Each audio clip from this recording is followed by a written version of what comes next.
بہرحال ملتی ہے۔ تو نبی اکرم صلی اللہ علیہ وسلم نے مزدوروں کے لیے بہت کچھ کیا، ان کے دکھ درد کو آپ نے سمجھا، آپ نے خود ان کے ساتھ کام کیا۔ آپ بادشاہ جس کو کہیں گے ایک طرح سے ذمہ دار تھے قوم کے، لیکن اس کے بعد بھی عام لوگوں کے ساتھ کام کرتے تھے۔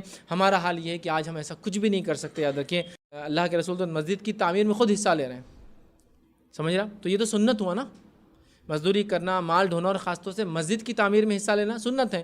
ہم میں سے کوئی شخص مسجد کی تعمیر کو دیکھے تو ہم وہ تو دور، کوئی پتھر ہوگا تو کسی اور کو بولیں گے آ کر ذرا اٹھا کے بازو کر دو۔ یہاں تو اللہ کے رسول نے ایک مسجد کی 2 بار تعمیر، مسجد نبوی کی پہلی تعمیر اور دوسری تعمیر، اور مسجد قباء کی تعمیر میں بنفس نفیس پتھر اٹھائے۔ قباء کی تعمیر میں تو روایت میں آتا پتھر اتنے وزنی تھے کہ اللہ کے رسول کی کمر ٹیڑھی ہو جاتی پتھر اٹھانے سے جب ویٹ زیادہ ہوتا تھا۔ ایک تو ہوتا ویٹ کم ہوتا تو آدمی سیدھا چلتا، لیکن ویٹ جب بڑھ گیا تو آدمی کیسا چلتا؟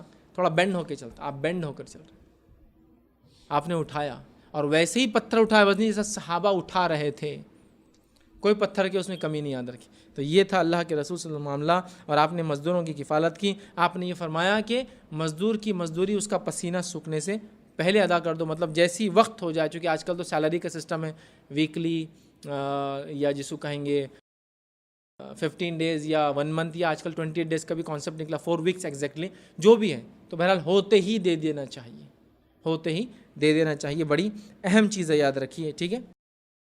اور نبی اکرم صلی اللہ علیہ وسلم کا معاملہ کیا تھا؟ کام کرنے والوں کے ساتھ ایک واقعہ سناتا ہوں۔ انس بن مالک رضی اللہ عنہ کو ان کی والدہ نے اللہ کے رسول کو دے دیا کہ اللہ کے رسول میرے بیٹے سے خدمت لیجیے۔ یہ کیا فرماتے سنیے، میں نے 10 سال تک نبی اکرم صلی اللہ علیہ وسلم کی خدمت کی، مگر آپ صلی اللہ علیہ وسلم نے کبھی یہ بھی نہ فرمایا یہ کام کیوں نہیں کیا، یہ کام کیوں نہیں کیا۔ ایک بار مجھے کہیں جانے کا ارشاد فرمایا، میں خاموشی کے ساتھ ایک جگہ آڑ میں چھپ کر بیٹھ گیا ہی نہیں میں، آپ نے فرمایا میں نہیں گیا، بیٹھ گیا، پھر باہر نکل کر آ گیا۔ نبی اکرم صلی اللہ علیہ وسلم نے پیچھے آ کر میری گردن پر ہاتھ رکھ کر گدگلی کی، ایسا گردن پہ کرتے نا، تھوڑی سی گدگلی کی، چونکہ آپ عمر میں کم بھی تھے، پھر گدگلی کیا اور فرمایا انس اب تو چلے جاؤ۔ میں نے عرض کیا ٹھیک ہے اب چلے جاتا ہوں۔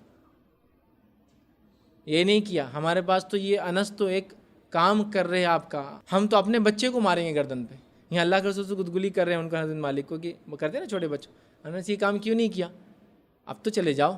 تو کہا اچھا ٹھیک ہے میں اب چلے جاتا ہوں، چونکہ بچوں کا موڈ ہوتا ہے، سوئنگ ہوتے ہیں، مزاج ہوتا ہے، نہیں کرنا مجھے کام نہیں کرنا ہے، اب ان کو سختی کریں گے تو وہ خراب ہے، غلط بات ہے۔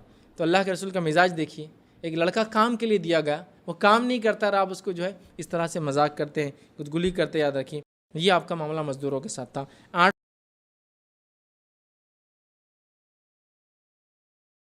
السلام علیکم، آپ بھی ہمارے اس کام میں تعاون کریں اپنی زکات و صدقات کے ذریعے۔ ڈونیشن ڈیٹیلز کے لیے ڈونیٹ اس پر کلک کریں۔ اگر آپ کو ہمارے ویڈیوز پسند آئے ہیں تو اسے شیئر کریں اور ثواب کے حقدار بنیں۔ روزانہ ہمارے ویڈیوز کو پانے کے لیے ہمارے یوٹیوب چینل کو سبسکرائب کریں اور بیل آئکن دبائیں۔ ہم سے دیگر سوشل میڈیا پر جڑنے کے لیے ویڈیو میں دیے گئے آئی ڈی کو سرچ کریں۔ جزاک اللہ۔